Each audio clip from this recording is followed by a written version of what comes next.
ಶಾಸನ academy YouTube ಚಾನಲ್ಗೆ ತಮಗೆಲ್ಲ ಆತ್ಮೀಯವಾದಂಥ ಸ್ವಾಗತ. ಇವತ್ತಿನ ಈ ವಿಡಿಯೋದಲ್ಲಿ ನಾವು ಕೆಸೆಟ್ ಪರೀಕ್ಷೆಯ ಬಗ್ಗೆ ಮಾಹಿತಿಯನ್ನು ನೀಡಲಿಕ್ಕೆ ಬಂದಿರುವಂಥದ್ದು. ಸೊ ಇಲ್ಲಿ ಕೆಸೆಟ್ 2025ರ ಪರೀಕ್ಷೆ ನವೆಂಬರ್ 2ರಂದು ಭಾನುವಾರ ನಡೀತದಂಥ ಪರೀಕ್ಷಾ ಪ್ರಾಧಿಕಾರರವರು ಹೇಳಿದರು. ಇಲ್ಲಿ ಕೆಸೆಟ್ 2025ರ ವೇಳಾಪಟ್ಟಿ ಈ ಕೆಳಗಿನಂತಿದೆ ಇರುವಂಥದ್ದು. ಆನ್ಲೈನ್ ಮೂಲಕ ಅರ್ಜಿ ಸಲ್ಲಿಕೆ ದಿನಾಂಕ ಪ್ರಾರಂಭವಾಗೋದು 28 ಆಗಸ್ಟ್ ಸ್ಟಾರ್ಟ್ ಆಗ್ತದೆ.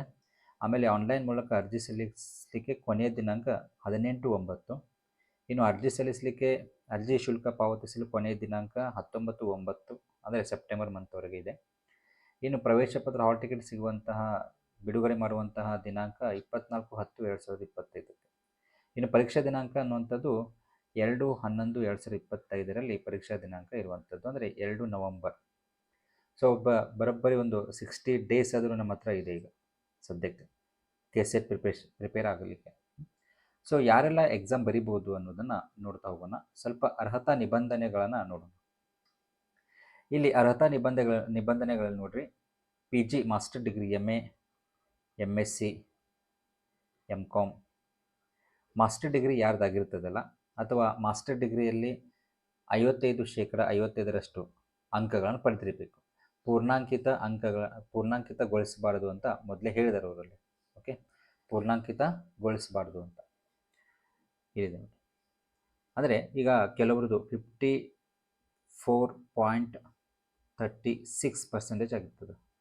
ಸಾರಿ ಏನು ಕೇಳಿದ್ದಾರೆ, 55% ಇರಬೇಕು ಅಂತ ಹೇಳಿದ್ದಾರೆ. ಸೊ ನೀವು ಅದನ್ನು 54.36 ಆಗಿದೆ ಅಂತ ನೀವೇನು ಮಾಡಬೇಕು, 55 ಅಂತ ಹೇಳುವಂಗಿಲ್ಲ, 54 ಆಗಬೇಕಾಗ್ತದೆ. ಓಕೆ, ಆ ಥರ ಆಗಿರಬಾರ್ದು. ಸೊ 55% GM ಆಗಿರ್ಬೋದು, OBC ಆಗಿರ್ಬೋದು.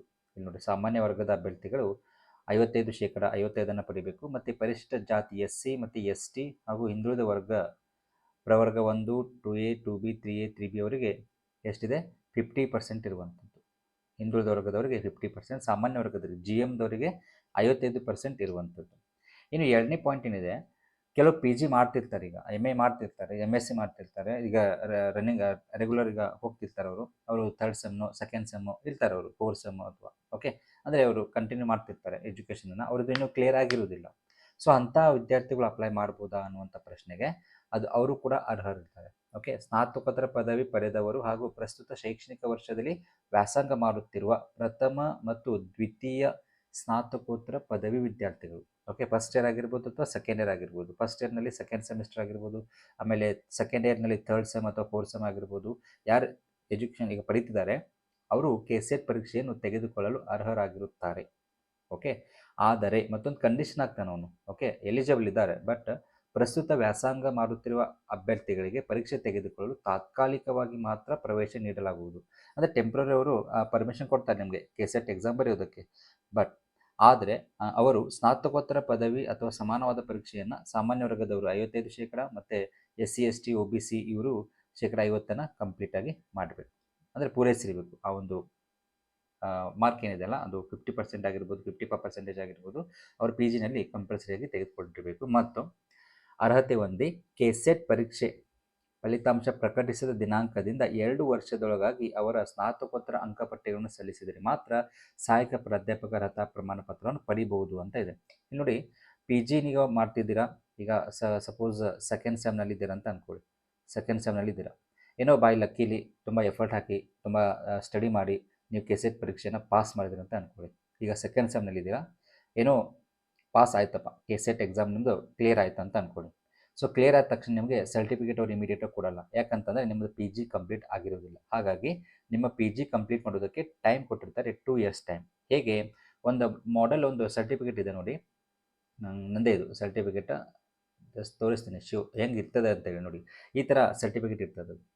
ಕರ್ನಾಟಕ ಪರೀಕ್ಷಾ ಪ್ರಾಧಿಕಾರ, ಆಮೇಲೆ Karnataka state eligibility test assistant professor ಅಂತೇಳಿ, and valid in the state of Karnataka only ಅಂತ. ಅಂದರೆ ಕರ್ನಾಟಕದಲ್ಲಿ ಮಾತ್ರ ಇದು ವ್ಯಾಲಿಡ್ ಆಗಿರುವಂಥದ್ದು. ಇಲ್ಲಿ ಸ್ವಲ್ಪ ಸರ್ಟಿಫಿಕೇಟ್ ನಂಬರ್ ಇರ್ತದೆ ಇಲ್ಲಿ, ಆಮೇಲೆ ಇಲ್ಲಿ ಕೆಸೆಟ್ ಅಪ್ಲಿಕೇಶನ್ ನಂಬರ್ ಇರ್ತದೆ, ಮತ್ತು ಕೆಸೆಟ್ ರೆಫರೆನ್ಸ್ ನಂಬರ್ ಇರ್ತದೆ. ಇದನ್ನು ಹೈಡ್ ಮಾಡಿರುವಂಥದ್ದು ನಾನು.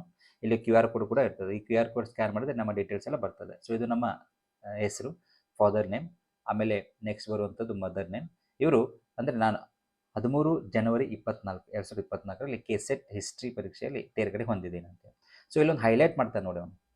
ಏನಿದೆ ಅಂತಂದರೆ the date of eligibility of assistant professor is the date of declaration KCET result. It's effect from 28th May 2024. ಅಂದರೆ 24th May 2024ಗೆ ರಿಸಲ್ಟ್ ಡಿಕ್ಲೇರ್ ಮಾಡಿದ್ದಾರೆ ನಮ್ಮದು KCET. ಅಂದರೆ ನಾವು 2023 KCET ಇದು ಬರೆದಿದ್ದು. ಸೊ ಅದು 24 ಮೇಗೆ KCET ಡಿಕ್ಲೇರ್ ಆಗಿದೆ. ಅಂದರೆ 23 ನೋಟಿಫಿಕೇಶನ್ ಜನವರಿ 12 24ರಲ್ಲಿ ಎಕ್ಸಾಮ್ ಆಯ್ತದು. ಸೊ ನಮ್ಮದು ರಿಸಲ್ಟ್ ಕೊಟ್ಟಿದ್ದು 28 ಮೇ 2024. ಓಕೆ, ಸೊ ಅಲ್ಲಿಂದ ಈ ಡೇಟ್ ಅನೌನ್ಸ್ ಏನಾಗಿದೆ ನೋಡ್ರಿ ಈಗ. ಸೊ ನಮ್ದು ಕ್ಲಿಯರ್ ಇದೆ, ನಮ್ಗೆ ಕೊಟ್ಟಿದ್ದಾರೆ ಅವರು. ಯಾರು ಕ್ಲಿಯರ್ ಇಲ್ಲ ಅವರಿಗೆ ಒಂದು ಆಪ್ಷನ್ ಕೊಟ್ಟಿರ್ತಾನೆ, ಏನಂತ ಅಂದರೆ 28th May 2024ಇಂದ 27th May 2026ವರೆಗೆ ನಿಮಗೆ ಟೈಮ್ ಇರ್ತದೆ. ಸೊ 27th May 2026ವರೆಗೆ ನೀವು ಅಷ್ಟರ ಒಳಗಡೆ ನೀವು PG ಮಾರ್ಕ್ಸ್ ಕಂಪ್ಲೀಟ್ ಆದರೆ, PG ಮಾರ್ಕ್ಸ್ ಕಾರ್ಡ್ಗಳನ್ನು ಸಬ್ಮಿಟ್ ಮಾಡಿದರೆ ನಿಮಗೆ ಕ್ವಾಲಿಫೈಡ್ ಸರ್ಟಿಫಿಕೇಟನ್ನು ಕೊಡ್ತಾರೆ. ಕ್ವಾಲಿಫೈಡ್ ಅಂದರೆ ಈ ಸರ್ಟಿಫಿಕೇಟ್ ಬರ್ತದೆ ನಿಮಗೆ. ಓಕೆ, ಸೊ ಇಲ್ಲಿ ಸೀಲ್ ಇರ್ತದೆ, ಇಲ್ಲಿ ಎಕ್ಸಿಕ್ಯೂಟಿವ್ ಡೈರೆಕ್ಟರ್ ಸಿಗ್ನೇಚರ್ ಮತ್ತು ಇವರು ಚೇರ್ಮನ್ KCET ಚೇರ್ಮನ್ ಸಿಗ್ನೇಚರ್ ಇರುವಂಥದ್ದು. ಸೊ ಈ ಥರ ಸರ್ಟಿಫಿಕೇಟ್ನ ಶೋ ಮಾಡ್ತಾರೆ. ಸೊ ಇದು ನಿಮ್ಮ ಲಕ್ಷ್ಯದಲ್ಲಿ ಇಟ್ಕೊಳ್ಳುವಂಥದ್ದು. PG ಕಂಪ್ಲೀಟ್ ಆದ್ರೇ ನಿಮಗೆ KCET ಸರ್ಟಿಫಿಕೇಟನ್ನು ಕೊಡುವಂಥದ್ದು. ಓಕೆ, ಸೊ ನೆಕ್ಸ್ಟ್ ಇಲ್ಲಿ ಬರೋಣ. ಸೊ ಇದಿಷ್ಟ ಆಯಿತು. ಆಮೇಲೆ ಈ ಸಲದಿಂದ ಏನು ಮಾಡಿದ್ದಾರೆ ಅಂದರೆ, ಸಾಮಾನ್ಯ ವರ್ಗದ ಅಭ್ಯರ್ಥಿಗಳಿಗೆ ಎಷ್ಟಿದೆ ಫೀಸ್ ಅಂತ, ಎಷ್ಟು 2A 2B 3A 3B ಇವರಿಗೆ 1000 rupees ಪೇಮೆಂಟ್, 1000 rupees. ಆಮೇಲೆ SC ST ಪ್ರವರ್ಗ ಒಂದು PWD ಮತ್ತು ತೃತೀಯ ಲಿಂಗದ ಅಭ್ಯರ್ಥಿಗಳಿಗೆ 700 ರೂಪಾಯಿ ಫೀಸನ್ನು ಮೆನ್ಷನ್ ಮಾಡ್ತಾರೆ ಅವರು. ಓಕೆ, ಸೊ ಈ ಸ್ವಲ್ಪ ಜಾಸ್ತಿ ಮಾಡಿದ್ದಾರೆ. ಆಮೇಲೆ ಪೇಪರ್ ನೋಡ್ರಿ, ಪ್ಯಾಟರ್ನ್ ಏನಿದೆ, ಪತ್ರಿಕೆ 1 100 ಅಂಕಗಳು, ಪತ್ರಿಕೆ 2 200 ಅಂಕಗಳು, 50 ಪ್ರಶ್ನೆಗಳು ಕಡ್ಡಾಯವಾಗಿರ್ತದೆ. ಇಲ್ಲಿ 100 ಪ್ರಶ್ನೆಗಳು ಕಡ್ಡಾಯವಾಗಿರ್ತದೆ. 10 ಗಂಟೆಗೆ ನೀವು ಎಕ್ಸಾಮ್ ಬರೀಲಿಕ್ಕೆ ಎಂಟ್ರಿ ಕೊಟ್ಟರೆ 1 ಗಂಟೆ ಎಕ್ಸಾಮ್ ಬರೆದು ಹೊರಗೆ ಹೋಗ್ಬೋದು, ಅಂದರೆ ಪರೀಕ್ಷಾ ಕೇಂದ್ರದಿಂದ ಹೊರಗೆ ಬರಬೇಕಾಗ್ತದೆ. ಸೊ 50 ಪ್ರಶ್ನೆಗಳು ಇದು ಪೇಪರ್ 1ನಿಂದ ಬರುವಂಥದ್ದು. ಇದು ಎಲ್ಲರೂ ಕಂಪಲ್ಸರಿ ಇರ್ತದೆ. MA MCom MSc ಎಲ್ಲ ಯಾವೆಲ್ಲ ಸಬ್ಜೆಕ್ಟ್ನಲ್ಲಿ PG ಮಾಡಿದ್ರು ಎಲ್ಲ ಸಬ್ಜೆಕ್ಟ್ನವರಿಗೂ ಇದು ಕಂಪಲ್ಸರಿ ಪೇಪರ್ 1 ಅನ್ನುವಂಥದ್ದು ಕಂಪಲ್ಸರಿ. ಇನ್ನು ಪೇಪರ್ 2 ಏನಿದೆಯಲ್ಲ, ಇದು ನೀವು ಯಾವ ಸಬ್ಜೆಕ್ಟ್ನಲ್ಲಿ PG ಮಾಡ್ತಾ ಇದ್ದೀರಾ, ಯಾವ ಸಬ್ಜೆಕ್ಟ್ನಲ್ಲಿ PG ಕಂಪ್ಲೀಟ್ ಮಾಡಿದ್ದೀರಾ, ಆ ಸಬ್ಜೆಕ್ಟ್ನಲ್ಲಿ ನೀವು 200 ಅಂಕಗಳಿಗೆ, ಅಂದರೆ 100 ಕ್ವಶನ್ಸ್ಗಳು ಬರ್ತಾವೆ ಇಲ್ಲಿ. 100 ಕ್ವಶನ್ಸ್ 200 ಅಂಕಗಳಿಗೆ ಇದು ಕೂಡ ನೀವು ಕಡ್ಡಾಯವಾಗಿ ಪೇಪರನ್ನು ಬರೀಬೇಕಾಗ್ತದೆ. ಸೊ 2 ಪೇಪರ್ ಬರೆದ್ರೇ ನಿಮ್ಮ ರಿಸಲ್ಟ್ಗೆ ಕೌಂಟ್ ಆಗುವಂಥದ್ದು. ರಿಸಲ್ಟ್ ಕೌಂಟ್ ಆಗಲಿಕ್ಕೆ 2 ಪೇಪರ್ ತುಂಬಾ ಮಹತ್ವದ್ದು. ಓಕೆ, ಆಮೇಲೆ ಸಾಮಾನ್ಯ ಅಭ್ಯರ್ಥಿ ಇದು ಸಾಮಾನ್ಯ ಪತ್ರಿಕೆ ಇರುವಂಥದ್ದು. ಆಮೇಲೆ ವಿಷಯ ಪತ್ರಿಕೆ ನಿಮ್ಮ ಸ್ಪೆಸಿಫಿಕ್ ಪೇಪರ್, PGಯಲ್ಲಿ ಯಾವ ಸಬ್ಜೆಕ್ಟ್ ಮಾಡಿದ್ದೀರಾ PG, ಆ ಸಬ್ಜೆಕ್ಟಿನ ಪೇಪರ್ ಅದು ಇರ್ತದೆ. ಇನ್ನು ಜನರಲ್ ಮೆರಿಟ್ ಅಭ್ಯರ್ಥಿಗಳು ಎಷ್ಟು ಮಾರ್ಕ್ಸ್ ತೊಗೊಂಡ್ರೆ KCET ಕ್ವಾಲಿಫೈ ಆಗಬಹುದು ಅಂತೇಳಿ ಅದಕ್ಕೊಂದು ಒಂದು ಡೆಮೋ ಮಾಡಿದ್ದೇನೆ, ಒಂದು PDF ಇದೆ, ಅದು ತೋರಿಸ್ತೇನೆ ನಿಮಗೆ. ಇಲ್ಲಿ 2 ಪತ್ರಿಕೆಗಳಲ್ಲೂ ಸೇರಿ 40% ಅಂಕಗಳು ಪಡೆಯಬೇಕಾದ ಕನಿಷ್ಠ ಅಂಕಗಳು ಇವು. ಯಾರಿದು GMನವರು. ಓಕೆ, 40% ಅಂಕಗಳನ್ನು ಪಡೀಲೇಬೇಕಾಗ್ತದೆ.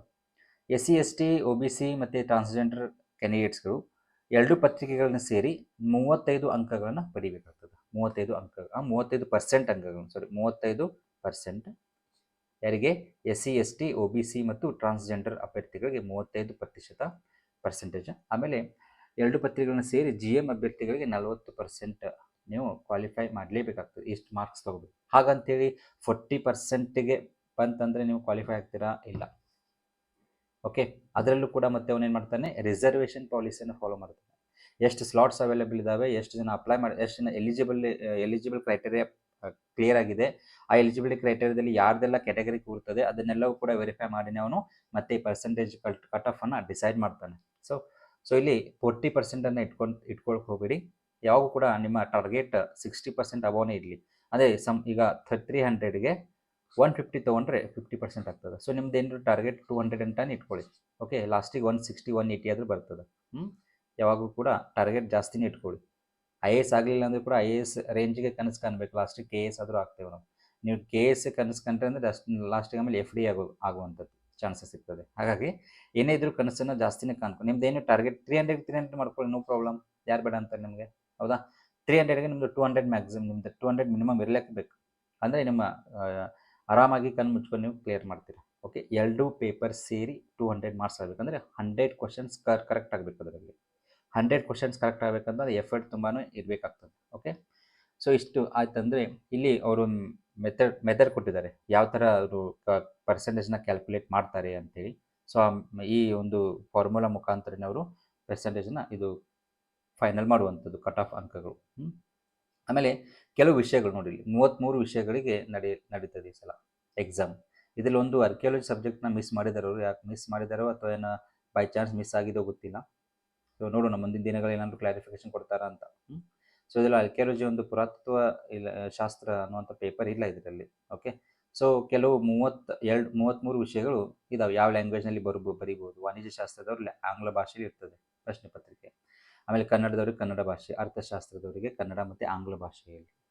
ಸೊ ಇದೆಲ್ಲೂ 33 ಸಬ್ಜೆಕ್ಟ್ಗಳು ಇರುವಂಥದ್ದು. ಆಮೇಲೆ ಕೆಲವು ಸಬ್ಜೆಕ್ಟ್ಗಳನ್ನು ಕೆಲವೊಂದು ಪರೀಕ್ಷಾ ಕೇಂದ್ರಗಳಲ್ಲಿ ಚೇಂಜಸ್ ಮಾಡ್ತಾ ಹೋಗ್ತಾರೆ ಅವರು.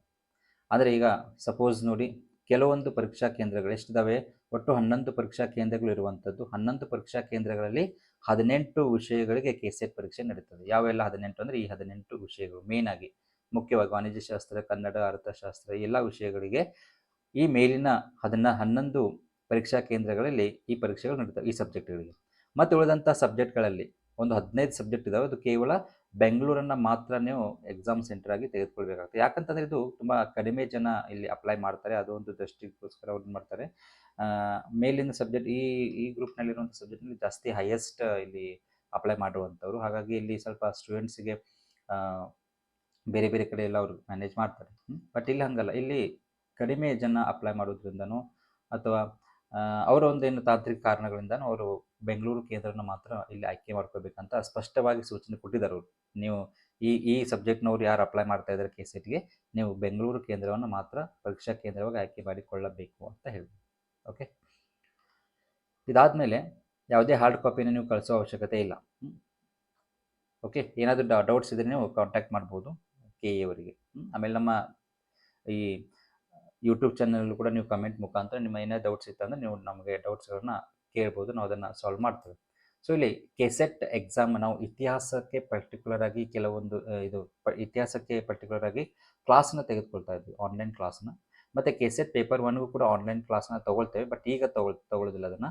ಸ್ವಲ್ಪ ಸೆಪ್ಟೆಂಬರ್ 20 ಅಥವಾ 25ರಿಂದ ಪ್ರಾರಂಭ ಆಗ್ತದೆ ಅದು ಪೇಪರ್ 1ರ ಕ್ಲಾಸಸ್ಗಳು. ಈಗ ಸದ್ಯಕ್ಕೆ ಹಿಸ್ಟ್ರಿ ಶಾಸನ ಅಕಾಡೆಮಿ ವತಿಯಿಂದ ಹಿಸ್ಟ್ರಿ ಪತ್ರಿಕೆಗೆ, ಇತಿಹಾಸ ಪತ್ರಿಕೆಗೆ ನಾವು ಆನ್ಲೈನ್ ತರಗತಿಗಳನ್ನು ತೆಗೆದುಕೊಳ್ತಾ ಇರುವಂಥದ್ದು. ಸೊ ಇಲ್ಲಿ ಫಸ್ಟ್ ನೋಡಿ, ಪರೀಕ್ಷಾ ವಿಧಾನ ಹೇಗಿದೆ ಅಂತಂದರೆ 2010ರಿಂದ 12ರ ಅವಧಿಗೆ ಅವಾಗ ಏನಿತ್ತು, ಪೇಪರ್ 1, ಪೇಪರ್ 2 ಮತ್ತು ಪೇಪರ್ 3 ಅಂತ ಇತ್ತು. ಡಿಸ್ಕ್ರಿಪ್ಟಿವ್ ಕೂಡ ಇತ್ತಲ್ಲಿ ಅವಾಗ 12ರವರೆಗೆ. 13ರಿಂದ 2017ರವರೆಗೆ ಏನಾಗ್ತದೆ, 50 ಕ್ವಶನ್ ಪೇಪರ್ 1ನಲ್ಲಿ ಕೊಡ್ತಾರೆ. ಅಂದರೆ 60 ಕ್ವಶನ್ ಕೊಡ್ತಾರೆ, ನೀವು 50 ಕ್ವಶನ್ ಟಿಕ್ ಮಾಡಬೇಕಾಗ್ತದೆ, ಆನ್ಸರ್ ಮಾಡಬೇಕಾಗ್ತದೆ. ಪೇಪರ್ 2ನಲ್ಲಿ ಕಂಪಲ್ಸರಿ 50 ಕ್ವಶನ್ ಇರ್ತಿತ್ತು. ಆಮೇಲೆ ಪೇಪರ್ 3ನಲ್ಲಿ ಕಂಪಲ್ಸರಿ 75 ಕ್ವಶನ್ಸ್ ಆಬ್ಜೆಕ್ಟಿವ್ ಟೈಪ್ನಲ್ಲಿ ಇರ್ತಾ ಇತ್ತು. MCQ ಸ್ಟಾರ್ಟ್ ಆಗ್ತದೆ 13ರಿಂದ 17ರವರೆಗೆ. ಇದು 350 ಮಾರ್ಕ್ಸಿಗೆ. ಆಮೇಲೆ ಏನಾಗ್ತದೆ, UGCನೇ ಚೇಂಜ್ ಮಾಡಿಬಿಡ್ತದೆ, ಸ್ವಲ್ಪ ಪ್ಯಾಟರ್ನ್ ಚೇಂಜ್ ಮಾಡಿ 2018ರಿಂದ ಚೇಂಜ್ ಮಾಡಿದ್ಮೇಲೆ ಎಲ್ಲ ಸ್ಟೇಟ್ಗಳು ಕೂಡ ಅದನ್ನೇ ಅಪ್ಲೈ ಮಾಡ್ಕೊತ ಬರ್ತವೆ. 2018ರ ನಂತರ ಪೇಪರ್ 1ನಲ್ಲಿ 50 ಕ್ವಶನ್ ಬರ್ತವೆ, ಅಂದರೆ 100 ಮಾರ್ಕ್ಸಿಗೆ. ಆಮೇಲೆ ಪೇಪರ್ 2ನಲ್ಲಿ 100 ಕ್ವಶನ್ಸ್ ಬರ್ತವೆ, 200 ಮಾರ್ಕ್ಸಿಗೆ. ಸೊ ಲಾಸ್ಟಿಗೆ ಇಲ್ಲಿ ಪೇಪರ್ 3 ಏನಾಗ್ತದೆ, ಕ್ಯಾನ್ಸಲ್ ಆಗ್ತದೆ. ಇಲ್ಲಿ 300 ಮಾರ್ಕ್ಸಿಗೆ, ಅಂದರೆ 300 ಮಾರ್ಕ್ಸಿಗೆ ನಿಮ್ಮ ಪೈಪೋಟಿ ಇರುವಂಥದ್ದು. 300 ಮಾರ್ಕ್ಸಿಗೆ ನೀವು ಎಕ್ಸಾಮನ್ನು ಬರೀಬೇಕಾಗ್ತದೆ. ಇನ್ನು ನೆಕ್ಸ್ಟ್ ಪರೀಕ್ಷಾ ವಿಧಾನ ನೋಡಿ, ಪೇಪರ್ 1ನಲ್ಲಿ 100 ಮಾರ್ಕ್ಸ್, ಪೇಪರ್ 2ನಲ್ಲಿ 200 ಮಾರ್ಕ್ಸ್. ಇಲ್ಲಿ 50 questions compulsory, 100 questions compulsory, no choice. ಇಲ್ಲಿ ಯಾವುದೇ ರೀತಿಯಾದಂಥ ಚಾಯ್ಸ್ ಇರಲ್ಲ. ಓಕೆ, 1 ಅವರ್ ಮತ್ತು ಇದಕ್ಕೆ 2 ಅವರ್ ಇರ್ತದೆ. ಇನ್ನು ನೆಕ್ಸ್ಟ್ ಅರ್ಹತಾ ಅಂಕಗಳನ್ನು ನಾವು ನೋಡಿದ್ವಿ. ಇಲ್ಲಿ ಅರ್ಹತಾ ಅಂಕಗಳು ಇಲ್ಲಿ GMಗೆ 40% ಮತ್ತು 35% OBC ಆ್ಯಂಡ್ SC ST ಕ್ಯಾಟಗರಿಯವರಿಗೆ 35% ಇರ್ತದೆ. ಇನ್ನು ಇತಿಹಾಸ ವಿಷಯದ ಪ್ರಶ್ನೆ ಪತ್ರಿಕೆಯ ಸ್ವರೂಪ ಯಾವ ರೀತಿಯಾಗಿರ್ತದೆ, ಹಿಸ್ಟ್ರಿ ಪೇಪರನ್ನು ನೋಡಿ ಯಾವಾಗೂ ಕೂಡ ಅವ್ರು ಮಿಕ್ಸ್ ಕ್ವಶನ್ ಕೇಳ್ತಾರೆ. ಈಗ ಪ್ರೀವಿಯಸ್ ಅದನ್ನು 2018 ಹಿಂದೆ 2018ಕ್ಕೆ ಪೂರ್ವದ ಎಲ್ಲ ಇದು ಕೆಸೆಟ್ ಪರೀಕ್ಷೆಗಳನ್ನು ಮೈಸೂರು ವಿಶ್ವವಿದ್ಯಾಲಯದವರೇ ನಡೆಸ್ತಾ ಇದ್ರು, ಮೈಸೂರು ಯೂನಿವರ್ಸಿಟಿಯವರೇ ನಡೆಸ್ತಾ ಇದ್ರು. ಬಟ್ ಇದನ್ನೇ ಫಾಲೋ ಮಾಡ್ತಾ ಇದ್ರು ಅವರು. ಇದು ಒಂದು 20 ಕ್ವಶನ್, ಇದು 20, ಇದು 20, ಇದು 20, ಇದು 20 ಎಲ್ಲವೂ ಕೂಡ ಬರುವ ಹಾಗೆ ಕವರ್ ಆಗುವಂಗೆ 20 ಕ್ವಶನ್ಸ್ಗಳನ್ನು ತೆಗಿತಾ ಇದ್ರು ಅವರು. ಕರೆಕ್ಟಾಗಿ ಫಾಲೋ ಮಾಡ್ತಾ ಇದ್ರು ಅದನ್ನು. But after the KE exam ನಡೆಸ್ತಾ ಇದೆ. ಸೊ ಅವ್ರು ಸ್ವಲ್ಪ ಪ್ಯಾಟರ್ನ್ ಮಿಕ್ಸ್ ಮಾಡ್ತಾರೆ. ಇವೆಲ್ಲ ಕ್ವಶನ್ಸ್ ಇದ್ದಾವೆ, ಮಿಕ್ಸ್ ತೊಗೊಂಡು ಬರ್ತಿದ್ದಾರೆ. ಒಂದ್ಸಲ 4 ಆಯ್ಕೆ ಪ್ರಶ್ನೆಗಳು ಬಂದರೆ ಇನ್ನೊಂದ್ಸಲ ಬಹು ಆಯ್ಕೆ ಪ್ರಶ್ನೆ ಬರ್ತದೆ. ನೆಕ್ಸ್ಟ್ ಕ್ವಶನ್ ಪ್ರತಿಪಾದನೆ ಇರ್ತದೆ, ಆಮೇಲೆ ನೆಕ್ಸ್ಟ್ ಕ್ವಶನ್ ಮತ್ತೆ ಹೊಂದಿಸಿ ಬರೆಯೋದು ಇರ್ತದೆ. ಈ ಥರ ಜೋಡಿಸಿ ಬರೆಯೋದು. ಈ ಥರ ಮಿಕ್ಸ್ ಪ್ಯಾಟರ್ನ್ ಬಂದಿದ್ದಾರೆ ಕೆ ಎ ಅವರು. ಸೊ ಅದ್ರಲ್ಲಿ ಯಾವ ಥರ ನೋಡ್ರಿ, ಎಕ್ಸಾಂಪಲ್ನಲ್ಲಿ ಈಗ 4 ಆಯ್ಕೆಯ ಪ್ರಶ್ನೆಗಳು ಅಂತ ಬರ್ತದೆ, ಮಲ್ಟಿಪಲ್ ಚಾಯ್ಸ್ ಕ್ವಶನ್ಸ್. ಸಂಗನಕಲ್ಲು ನವಾಶಿಲಾ ಆಯೋಗ ನೆಲೆಯನ್ನು ಪ್ರಥಮಶಃ ಉತ್ಖನನ ಮಾಡಿದವರು ಯಾರು? ಡೈರೆಕ್ಟ್ ಕ್ವಶನ್ ಇದೆ ಇಲ್ಲಿ, ಯಾವುದಾದ್ರೂ ಒಂದು ಚೂಸ್ ಮಾಡಬೇಕಾಗ್ತದೆ. ಓಕೆ, ಡೈರೆಕ್ಟ್ ಕ್ವಶನ್ಗೆ ಆನ್ಸರ್ ಮಾಡುವಂಥದ್ದು. ಆಮೇಲೆ ಇನ್ನೊಂದಿದೆ ಬಹು ಆಯ್ಕೆ ಪ್ರಶ್ನೆಗಳು ಇರ್ತದೆ, ಮಲ್ಟಿಪಲ್ ಸೆಲೆಕ್ಷನ್ ಕ್ವಶನ್ಸ್ ಬರ್ತದೆ. ಈ ಮಲ್ಟಿಪಲ್ ಸೆಲೆಕ್ಷನ್ ಕ್ವಶನ್ಸ್ನಲ್ಲಿ ಹೇಳಿಕೆಯ ರೂಪದಲ್ಲಿರುವಂಥದ್ದು. ಈ ಹೇಳಿಕೆ ಸರಿ ಇದೆಯಾ, ಆ ಹೇಳಿಕೆ ಸರಿಯಾಗಿ ಇದೆಯಾ, ಅದು ಎಷ್ಟು ಹೇಳಿಕೆಗಳು ಸರಿ ಇದ್ದಾವೆ, ಯಾವ ಹೇಳಿಕೆ ತಪ್ಪಿದೆ, ಈ ಥರ ಕ್ವಶನ್ಸ್ಗಳನ್ನು ಕೇಳುವಂಥದ್ದು. ಇದು ಆಮೇಲೆ ನೆಕ್ಸ್ಟ್ ಬರುವಂಥದ್ದು ಪ್ರತಿಪಾದನೆ ಮತ್ತು ಸಮರ್ಥನೆ ಪ್ರಶ್ನೆ. ಇದು ಪ್ರತಿಪಾದನೆ, ಇದು ಮಾತ್ರ ತುಂಬ ನೀವು ಡೀಪಾಗಿ ಓದಿದರೆ ಮಾತ್ರ ಇದನ್ನು ಅಂಡರ್ಸ್ಟ್ಯಾಂಡ್ ಮಾಡ್ಬೋದು, ಮತ್ತು ಈ ಥರದ ಪ್ರಶ್ನೆಗಳಿಗೆ ತುಂಬ ಈಸಿಯಾಗಿ ಕೂಡ ಆನ್ಸರ್ ಮಾಡ್ಬೋದು. ಸೊ ಅದಕ್ಕೂ ನಾವು ಟ್ರಿಕ್ಸ್ಗಳನ್ನು ಇದರಲ್ಲಿ ಕ್ಲಾಸ್ನಲ್ಲಿ ಕೂಡ ಹೇಳ್ಕೊಡ್ತಾ ಇದ್ದೀವಿ. ಅದು ಸೆಪ್ಟೆಂಬರ್ 1ರಿಂದ ನಮ್ಮ ತರಗತಿಗಳು ಪ್ರಾರಂಭವಾಗ್ತಾ ಇದ್ದಾವೆ. ಅದಕ್ಕೆ ಡೀಟೇಲ್ಸ್ ಕೂಡ ನಾವು ಕೊಡ್ತೇವೆ ನೆಕ್ಸ್ಟ್ ಇದರಲ್ಲಿ. ಕಾಲಾನುಕ್ರಮದ ಪ್ರಶ್ನೆಗಳು ಕೂಡ ಬರ್ತವೆ ನೋಡಿ. ಕಾಲಾನುಕ್ರಮದಲ್ಲಿ ಕ್ರಾನಲಾಜಿಕಲ್ ಆರ್ಡರ್ನಲ್ಲಿ ಇರುವಂಥದ್ದು, ಮೊದಲು ಯಾರು, ಸೆಕೆಂಡ್ ಯಾರು, ಥರ್ಡ್ ಯಾರು, ಫೋರ್ತ್ ಯಾರು, ಈ ಥರ. ಫಸ್ಟ್ ಯಾರು ಬಂದರು ನೋಡಿ, ಚೀನಿ ಯಾತ್ರಿಕರು ಭಾರತಕ್ಕೆ ಭೇಟಿ ನೀಡಿದರು. ಎಲ್ಲರೂ ಭಾರತಕ್ಕೆ ಭೇಟಿ ನೀಡುತ್ತಾರೆ, ಬಟ್ ಒನ್ ಬೈ ಒನ್ ಯಾರು ಬಂದರು, ಫಸ್ಟ್ ಯಾರು ಬಂದರು, ಸೆಕೆಂಡ್ ಯಾರು ಬಂದರು, ಈ ಥರ ಕಾಲಾನುಕ್ರಮದ ಪ್ರಶ್ನೆಗಳು ಕೂಡ ಹಿಸ್ಟ್ರಿಯಲ್ಲಿ ಬರುವಂಥದ್ದು. ನಾವು 10th ಹೈಸ್ಕೂಲಿಂದನೇ ನಾವು ಕಾಲಾನುಕ್ರಮದಲ್ಲಿನೇ ಓದ್ತಾ ಬರ್ತಾ ಇರ್ತೇವೆ. ಆಮೇಲೆ ಲಾಸ್ಟಿಗೆ ಹೊಂದಿಸಿ ಬರೆಯೋದು, ಜೋಡಿಸಿ match the following type questions ಇರುವಂಥದ್ದು. ಸೊ ಇದು ಪ್ರೀವಿಯಸ್ 2018 ಮುಂಚೆ ಏನು ಮಾಡ್ತಾಯಿದ್ರು, ಅದನ್ನು 2020 ಅಂತ ಡಿವೈಡ್ ಮಾಡಿ ಎಲ್ಲವೂ ಕೂಡ ಕವರ್ ಆಗುವ ಮಾಡ್ತಾಯಿದ್ರು. ಬಟ್ ಈಗ ಅದು ಕೆ ಎ ಪ್ಯಾಟರ್ನ್ಗೆ ಬಂದಾಗ ಏನು ಮಾಡ್ತಾಯಿದ್ರು, ಮಿಕ್ಸ್ ಮಾಡ್ತಾಯಿದ್ರು ಅವರು. ಈಗ ಹೊಂದಿಸಿ ಬರೆಯೋದು ಒಂದು 20 ಬರಬೇಕಂತ 10 ಬರ್ಬೋದು, ಆಮೇಲೆ ಹೇಳಿಕೆ ರೂಪದಲ್ಲಿ ಒಂದು 10 ಕ್ವಶನ್ ಬರ್ಬೋದು. ಈ ಥರ ಒಂದು ಮಿಕ್ಸ್ ಪ್ಯಾಟರ್ನನ್ನು ಫಾಲೋ ಮಾಡ್ತಾಯಿದ್ರು ಅವರು. ಓಕೆ, ಆಮೇಲೆ ಹಿಂದಿನ ಪತ್ರಿಕೆಯ ಇತಿಹಾಸ, ಹಿಂದಿನ ವರ್ಷದ ಪ್ರಶ್ನೆಗಳ ಅವಲೋಕನ ಮಾಡಿದರೆ ಏನು ಸ್ವಲ್ಪ ನಾವು ಅದನ್ನು ಅನಾಲಿಸಿಸ್ ಮಾಡಿದರೆ 2013ರಿಂದ ನೋಡಿ, ಏನ್ಷಿಯಂಟ್ಗೆ ಸಂಬಂಧಪಟ್ಟಂಥ 26 ಪ್ರಶ್ನೆಗಳು, ಮಿಡಿವಲ್ಗೆ ಸಂಬಂಧಪಟ್ಟಂಥ 11 ಪ್ರಶ್ನೆಗಳು, ಆಮೇಲೆ ಪೇಪರ್ ಇದು ಮಾಡರ್ನ್ ಇಂಡಿಯನ್ಗೆ ಅಂದರೆ ಆಧುನಿಕ ಭಾರತಕ್ಕೆ ಸಂಬಂಧಪಟ್ಟಂಥ 12 ಪ್ರಶ್ನೆಗಳು, ಆಮೇಲೆ ಇದು ಒಂದು ಪ್ರಶ್ನೆ ಮೆಥಡಾಲಜಿಗೆ ಸಂಬಂಧಪಟ್ಟದ್ದು, ಹಿಂಗೆ 50 ಕ್ವಶನ್ಸ್ಗಳು ಬರುವಂಥದ್ದು. ಆಮೇಲೆ ಹಾಗೆ 14, 15, 16, 17, ಆಮೇಲೆ 19ರಲ್ಲಿ ಎಕ್ಸಾಮ್ ಆಗೋದಿಲ್ಲ. ಇಲ್ಲಿ 19ರಲ್ಲಿ ಎಕ್ಸಾಮನ್ನು ಮೈಸೂರು ವಿಶ್ವವಿದ್ಯಾಲಯದವರು ಕಂಡಕ್ಟ್ ಮಾಡೋದಿಲ್ಲ. ಓಕೆ, ಸೊ ಇಲ್ಲಿ ಇದೊಂದು ಲ್ಯಾಬ್ಸ್ ಆಗ್ತದೆ ಈ ಇಯರ್. ಇಲ್ಲಿ 2024 ಈಗ ನೆಕ್ಸ್ಟ್ ಆಮೇಲೆ ಏನಾಗ್ತದೆ, ಈ 300 ಮಾರ್ಕ್ಸಿಗೆ ಬಂದಮೇಲೆ ಎಲ್ಲ ಕೂಡ ಈಕ್ವಲ್ ಪ್ರಾವಿನ್ಸ್ ಕೊಡ್ತಾ ಬರೋದು, ಅಂದರೆ ಸೇಮ್ ಪ್ರಾಧಾನ್ಯತೆ, ಈಕ್ವಲ್ ಸೇಮ್ ಪ್ರಾಧಾನ್ಯತೆಯನ್ನು ಕೊಡ್ತಾ ಬರ್ತಾರೆ ಅವರು ಒಂದೇ ಅದಕ್ಕೆ. ಅಂದರೆ ಏನ್ಷಿಯಂಟ್ ಪ್ರಾಚೀನ ಭಾರತಕ್ಕೆ ಎಷ್ಟು, ಮಿಡಿವಲ್ ಇಂಡಿಯಾಕ್ಕೆ, ಮಾಡರ್ನ್ ಇಂಡಿಯಾಕ್ಕೆ 30, ಆಮೇಲೆ ಮೆಥಡಾಲಜಿ ಸಂಶೋಧನಾ ವಿಧಾನದಲ್ಲಿ ಒಂದು 10 ಕ್ವಶನ್ಸ್ಗಳು ಬರ್ತವೆ. ಸೊ 100 ಕ್ವಶನ್ಸ್ಗಳು ಮಾಡ್ತಿದ್ದಾರೆ. ಸೊ ಪೇಪರ್ 3ನ 2018ರಿಂದ ಕ್ಯಾನ್ಸಲ್ ಆಗುವಂಥದ್ದು. ಆಮೇಲೆ ಕಟ್ ಆಫ್ ಮಾರ್ಕ್ಸ್ ನೋಡಿ, 2021 ಕೆಸೆಟ್ಟಿನ ಹಿಸ್ಟ್ರಿ ಸಬ್ಜೆಕ್ಟಿನ ಕಟ್ ಆಫ್ ಮಾರ್ಕ್ಸ್ ಇದು ಅವಾಗ 21ನಲ್ಲಿ. ಅಂದರೆ ಇದು ಕೆಸೆಟ್ ಇವ್ರು ಮಾಡಿದ್ದು, ಮೈಸೂರು ಯೂನಿವರ್ಸಿಟಿಯವರು ಮಾಡಿದ್ದೆ ಕೆಸೆಟ್. ಇದು ಮೈಸೂರು ಯೂನಿವರ್ಸಿಟಿಯವರೇ ಮಾಡಿದ್ದು ಕೆಸೆಟ್ ಪರೀಕ್ಷೆ. ಅವಾಗ ಎಷ್ಟಿತ್ತು ಕಟ್ ಆಫ್ ಅಂತೇಳಿ ನೋಡಿ, ಅಲ್ಲಿ 40% ತೊಗೋಬೇಕಂತಂದವ್ರಿಗೆ ಇಲ್ಲಿ ಏನಿದೆ 48.67 ಇದೆ ನೋಡಿರಿ. ಕಟ್ ಆಫ್ ನಿಂತಿದ್ದು 48.67. ಸೊ ನಿಮ್ಮ ಟಾರ್ಗೆಟ್ ಏನಿದ್ರು 300, 200 ಇರಬೇಕು. 300ಗೆ 200 ಇರಲೇಬೇಕು. ಸೊ 146 ತೊಗೊಂಡ್ರೆ GM ಅಭ್ಯರ್ಥಿಗಳು ಎಲಿಜಿಬಲ್ ಆಗಿದ್ರು ಯಾವಾಗ 21ನಲ್ಲಿ. ಆಮೇಲೆ ಟ್ರೆಂಡ್ ಚೇಂಜ್ ಆಗ್ತದೆ, ನೆಕ್ಸ್ಟ್ ಅದು ಬರ್ತಾನೆ ಚೇಂಜ್ ಆಗ್ತದೆ. 146 ಹೈಯೆಸ್ಟ್ ಇರ್ತದೆ. 146 ಅಬೌವ್ ಇದ್ದರೆ ಅವನು ಕ್ಲಿಯರ್ ಆಗ್ತಿತ್ತು, ಕೆಸೆಟ್ ಕ್ಲಿಯರ್ ಆಗ್ತಿತ್ತು. SC ಅವರಿಗೆ 132, ST ಅವ್ರಿಗೆ 136, ಆಮೇಲೆ ಇವರಿಗೆ ಕ್ಯಾಟಗರಿ 134, 2A ದವರಿಗೆ 132, 2Bಗೆ 136, 3Aಗೆ 140, 3Bಗೆ 142, ಈ ಥರ ಕಟ್ ಆಫ್ ಇದೆ. Okay, next 2023 KSET. ಇದು 2023 ಕೆಸೆಟ್ ನಾವು ಬರೆದಿರುವಂಥ ಕೆಸೆಟ್. ಇದು 2023 ಕೆಸೆಟ್ ನೋಡಿ. ಇದು KA ಅಂಡರ್ನಲ್ಲಿ ಬರುವಂಥದ್ದು, KAನವರು ನಡೆಸಿದಂಥ ಕೆಸೆಟ್ ಎಕ್ಸಾಮ್. ಇಲ್ಲಿ ಏನಾಗ್ತದೆ, ಟ್ರೆಂಡ್ ಚೇಂಜ್ ಆಯ್ತು, ಮತ್ತೆ 160ಗೆ ಬಂದು ನಿಂತು. ಮತ್ತೆ ಯಾಕೆ ಗ್ಯಾಪ್ ಕೂಡ ಇತ್ತು, 2021 ಲಾಸ್ಟ್ ಆಗಿತ್ತು, ಹೌದಾ?